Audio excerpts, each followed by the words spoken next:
This is a morning routine video. Before I talk to you about my personal morning routine, I want to let you know that I truthfully do not believe in morning routines, and I believe a morning routine is done the night before. And I'll explain why.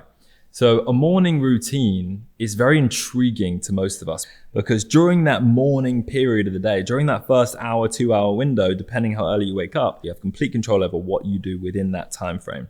Now, after that, you've got work, you've got commitments, you've got family, you've got things to do. The world takes over. Instead of looking outwards to what other people do with their morning routine, it's about reflecting and thinking, okay, what can I do with that first few hours of the day that would make me happy and reduce my stress as much as possible? So Jeff Bezos put it really well, right? He was in an interview, and it was a very famous interview. I mean, it's been clipped a million times. And he said he likes to make very few decisions in the day. He makes 2 or 3 large, big, heavy-hitting, high-risk decisions every day for his business, and that's it. Reason being is because decision fatigue is real. Decision fatigue is when you have to make more and more decisions, and as each decision goes on, you start to fatigue, and obviously your decision-making abilities worsen. So if you can make fewer decisions, then you're going to make higher quality decisions, okay? So the point of your morning is all about reducing stress to the point whereby over the first few hours, you actually don't have any decisions to make whatsoever.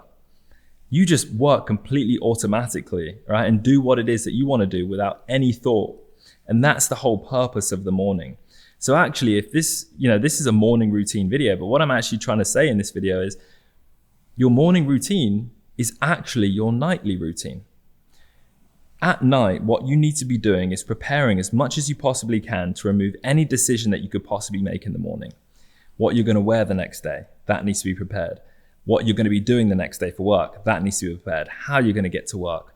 The conversations you're going to have, your calendar, everything needs to be dialed in for the next day to the point whereby you're removing as many decisions off your plate as physically possible. And in the morning, there isn't any decisions you need to make. And what essentially you can think about it like is, let's say that there's a scale, right? I'm going to put a scale right here. As the day goes on, you start to compound stress. And it goes up and up and up, right?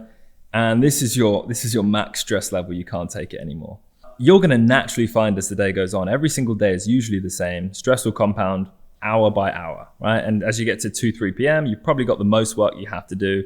And you've potentially got to go pick up your kids in an hour and this and that. And you've got the peak level of stress that you will have throughout any day around that time period, which is why you're never going to see anyone make a piece of content saying, this is my 1 p.m. routine or my afternoon routine. Why? Because you don't have the luxury of having a routine in the afternoon. Life has demands of you. And at that point, most of the time are completely out of control of it. So what you need to be doing with your morning routine is keeping your stress as low as possible, because that will allow you to start off from a lower baseline, right? So that same amount of stress is going to load, but because you're starting from a lower level, right? You're starting from a lower amount of overall stress.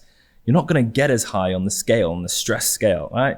Now, a lot of people wake up in the morning and go, oh, I've got to do this. Oh, I've got to make lunch. Oh, I've got to do this. And all of a sudden, their stress levels are already here. So by the time they mount on the predictable stress of the day, they're as high as they can be, right? Now, where you want to be and where we all want to be is at such a low level of stress that even though our day is going to mount stress on completely normally and naturally, we're going to be at an overall lower level at that peak moment throughout the day. And we're going to be able to make better decisions, and we're going to have better overall days. And then we have better days, you have better weeks, months, and years, and overall better careers, right? And better lives. So in the morning, it's all about removing decision fatigue, removing decisions, and having everything already planned out for you from the night before. It's really that simple. And I'll give you my morning routine so you know it. And this isn't anything special, but for me, what I find most peaceful and most conducive for me starting the day is waking up at 6:45. I'll go straight into praying. After praying, I'll jump out here and have some water. I'll put some electrolytes in the water, some creatine and some glutamine. These are all really important for brain functioning and for exercise too, and recovery. And then I'll move straight into some stretching. Stretching helps just to kind of loosen the body, gets your mind right as well. You can kind of reflect in that period. I'll then, usually myself and my partner will go out for a walk. We'll go out for a really nice little chilled, relaxed walk. Grab some coffee, and once I reach my door again, right, that is my signal for my brain to switch on, to turn from focusing and prioritizing on de-stressing and preparing for what I have ahead to actually going and doing what I have ahead. And as soon as I walk back through that door from that walk, I already know what I have on for work that day. I already know what I'm going to be prioritizing first, and I move straight into it. I don't have to worry about planning at that point. As soon as I start the day, I don't have to worry about getting things ready or preparing when I'm meant to be working. I just go straight into working. And the morning routine for me sets up my mind and my body in the right way. Now for you, it could be the ice baths or the saunas or this or that. But ultimately, all of these things take you to the same conclusion, which is reducing stress. So do what you would enjoy most to reduce your stress. Do what you would love most in your day if you had complete agency throughout the entire day, but cram it into that window of an hour, 2 hours. And that simply is it. So do what's best for you. And I'll tell you right now, a little bit of light movement, some fresh air, some hydration, some caffeine does it for most of us. I'll see you in the next piece of content. If you haven't already, go ahead and subscribe. There's going to be more content like this, more podcasts, all that stuff. I'll see you in the next video.